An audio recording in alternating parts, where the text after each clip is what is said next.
throughout our lives, we're always gonna have to go through the good moments, the bad moments,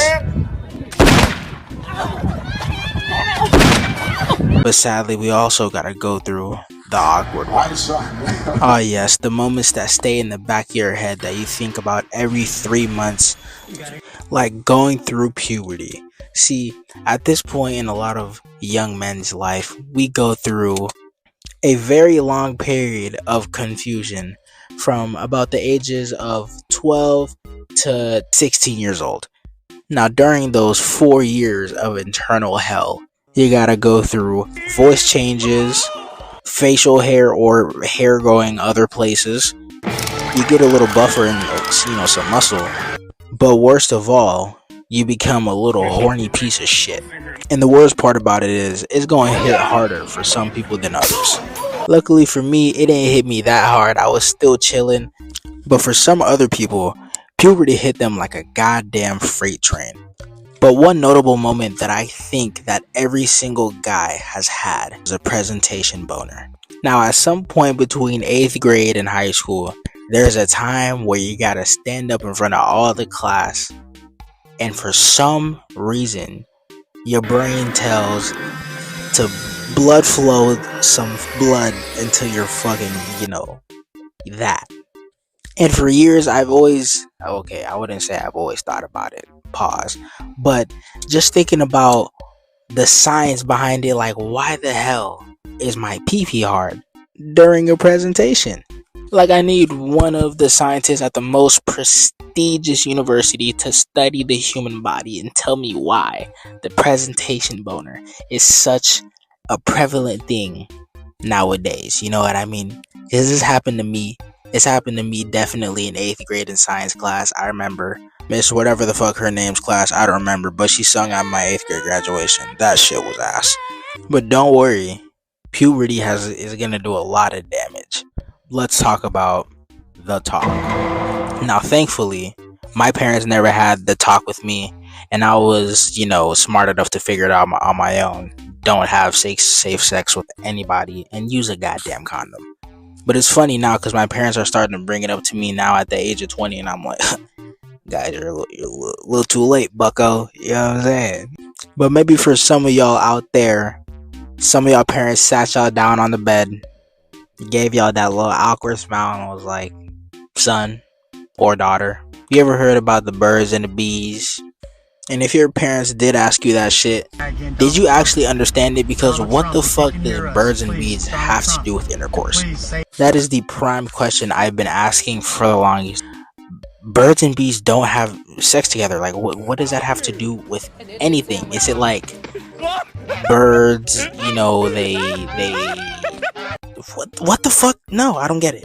And even with the talk, I feel like most parents never get to the point, because if you do start off with the birds and the bees, where do you end? Like, are you gonna talk about honey? Is that you know what I'm saying? Hell nah, that shit don't make no sense. If you're gonna have the talk realistically, this is how it should go. Son, one day you gonna feel some feelings for a woman. You gonna feel something get hard. and once you feel that thing get hard, you might need some protection, so God, I'd be a shit parent. Next awkward moment that I've always had to go through because I had a single mother is going places with my mom. Now, this is obviously places like Ross, Victoria's Secret, all of those places. Going there as a kid, I'm obviously out of fucking place. Especially going to Victoria's Secret, I'm just looking at fucking bras and panties, and I'm like, what the fuck? What am I doing here? What does this have to do with me? Can I just leave? Can I just go across? Can I just go to finish line? Can I look at some Jordans that I know I'm not about to fucking buy? Please, mom. Please. I feel like that was a more entertaining experience for me, because just sitting there, just being a 6-year-old looking at some bras in a fucking place is just like, am I allowed to be back here? I felt like I was doing something wrong as a kid, just sitting in there. Even especially my mom was like, okay, you can't stay out here. Let's go to the fitting rooms. Huh? Fuck no, that shit always made me feel weird, especially at Ross or those places. And I'm like, can I just go look at the furniture? Can I go look at the carpets, the rugs, the toys, please? I don't, please, like, no one's gonna kidnap me. All right, I'm a 120 pound, 5'1", 11-year-old. Right, I'm a big ass kid. Who the fuck wants me? All right, I'm not worth anything on the market unless there's a Jeffrey Dahmer running around Arizona. Fuck it. Even now, when I had a girlfriend, when I did even go into fitting rooms with her, I felt like I was not supposed to be there. Like, where the cameras at? What would I do? Like, I hope the mother of my kids never does that to my son, even if we do separate. Because like if you go to Dick's Sporting Good and you're looking for some fucking bikinis and he's looking for basketball shoes, just leave the little nigga in the basketball section. All right, he can fend for himself. Next up, now in this day and age, asking a girl out is damn near completely dead. I mean, most people just do that shit over texts.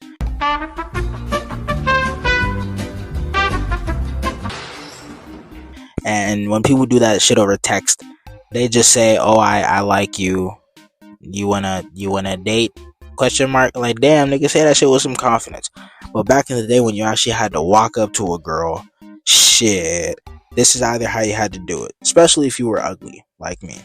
One, get with your group of the friends and be like, shit, alright, bro, if this goes wrong, just say it was a dare. Alright, there's right, at least you can keep some ego and dignity, but you obviously damn well knew you did not want to ask her out as a prank. You liked her, whatever her name was, Giselle. It doesn't matter. It doesn't matter. Be honest with yourself. You know damn well you didn't want to do this as a prank, but now you're in that predicament. So you go in there, you ask the girl out. Now let's say she says yes. Shit, mission successful. I mean, fuck. Where do we go from here? But on the very, very, very, very common account that she says no, one, you gotta immediately say it's a fucking prank. Yeah, I'm just fucking with you. I don't even like you for real. You know what I'm saying? You ugly bitch. But as soon as you turn around to your friends, you gotta be like, fuck, bro. They see it in your face. Like, she said no, didn't she? Yeah, you gotta play that shit off. You gotta walk back to your friends and laugh. But you shedding that little ass tear. It's tough, bro. It's always tough. Those middle school ask outs. It's never gonna be easy, but doing it face to face is gonna build that character development. You need it, little nigga. Cause you's a bitch still. I can see it in your eyes. Even though you can't see my face. But I'm telling you. And let's say you and that girl that said yes, you guys actually keep dating and stuff. You guys keep going. But you guys break up.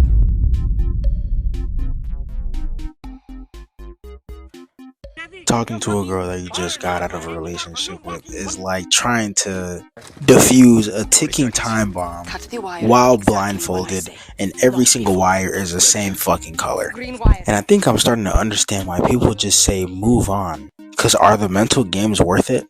Fuck, I'm trying to get into a relationship, not battle fucking Mamba mentality Kobe that's in my fucking head in the fourth quarter. So watch out who you in love with. Stay locked in and keep your fucking head up. I love y'all. Stay awkward.